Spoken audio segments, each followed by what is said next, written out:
Topping today's news, more on the national exam results released on Friday. Dr. Carlos Reed responds to criticism on the shock treatment program, and a motorcyclist on Grand Bahama becomes the 41st traffic fatality while a man drowns on Eleuthera.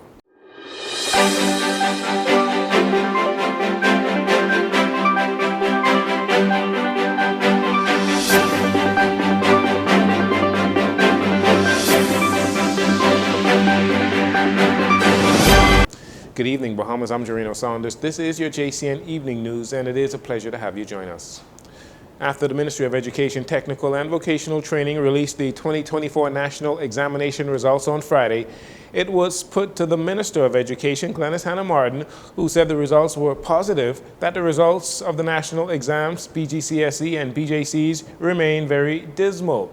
In response to the senior journalist, Mrs. Hannah Martin was adamant that the statistics show an improvement. We do not accept that these results are dismal. First, we do not.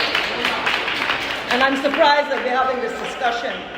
The statistics show improvement in this country with our BGCSE students and in at least subjects in BJC subjects. The numbers don't lie. That's the first thing. Secondly, many of our students pursue a technical track. And so you have to factor into the case that many of our students are not doing necessarily BGCSE. The narrative, now that's where I see a narrative, and I wouldn't want to say trying to hoodwink, because I find it very offensive language that's being utilized. The numbers are there. I invite members of the media to look at the numbers and make your own judgment. During the press conference at the Ministry of Education on Friday, when the results were officially released, Director of Education Dominic McCartney-Russell also took the opportunity to defend the exam results and the role that parents have played. We have engaged a new parent engagement unit because we recognize, and the studies show, when parents are involved, students achieve. And so that's a new initiative as well, engaging parents in a more strategic way, so that we not only create that partnership, but we sustain that. Parents have access to parental portal so that they can see how their children are faring, and they can do some things at home while we're doing our best in our school environments. And so for us, we see the 3% improvement as a success. We are really thankful to our team members for what they have done. And so that may be your narrative, but it's not ours. Minister Hannah Martin recognizes the hard work of parents and teachers. She says they are moving in a direction that will enhance the outcome and performance of the younger generation. Today, Monday, the Ministry of Education hosted its annual Public Schools Administrators Conclave. We'll have more on that for you in a later report. Meanwhile, the Director of Education, Dominic McCartney-Russell, also saying this year's results show improvements in quite a few subjects as well.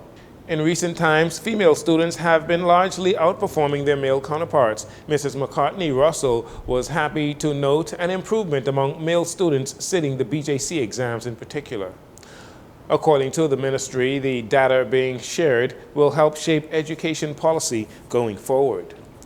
The Ministry of Education is also denying that BJC and BGC exam results for at least 2 schools are lost.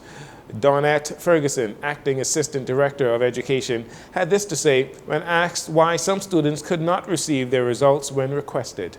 What they're saying is that we lost 2 schools' examination. That is not so. What's happening is we do not give individual students their results, their individual results.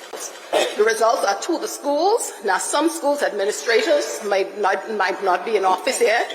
Some schools' principals might not be on the island as yet. So there's all kinds of factors. We did not lose any exam results. That was Donette Ferguson, Acting Assistant Director of Education. And finally, in this segment, last week, leader of the Bahamas Constitution Party, Ali McIntosh, expressed her dissatisfaction with the policies of the shock treatment program facilitated by Dr. Carlos Reed. Mrs. McIntosh asked the question, what and who are we helping, stating her main issue with the program is the fact that it is aired on television and it is posted online permanently and can cause embarrassment and humiliation for the boys and girls in the program. We reached out to Dr. Carlos Reed for his comments, and he responded with this. These children were striking their mother off their leg, cussing out their parents, them going out in the night and nobody can say nothing to them. That's the man against what we're dealing with. Now, I agree that there are some people who need some love. I'm the first to admit that. But the ones that we're dealing with, they ain't themselves. Trust me, they ain't themselves. Yeah? These themselves who only like a footstep away from prison. And all we trying to do is to save some of these parents from agony, save some of these children from having to go to prison. Not interested in a back and forth, Dr. Reed further expressed his pride in the results of the program and admonished the critics to begin their own program. And I'm proud of what we have done already. Again, I don't feel like we should be having to defend this program. This program, let the people who came to this program, like, speak. Or create something what works. If you want to knock something what like somebody doing, have an alternative. That's all. That was Dr. Carlos Reed reacting to questions on the impact of the shock treatment program and it being televised and posted on social media. You're listening to JCN News. We'll take a break here. We'll be right back after these commercials.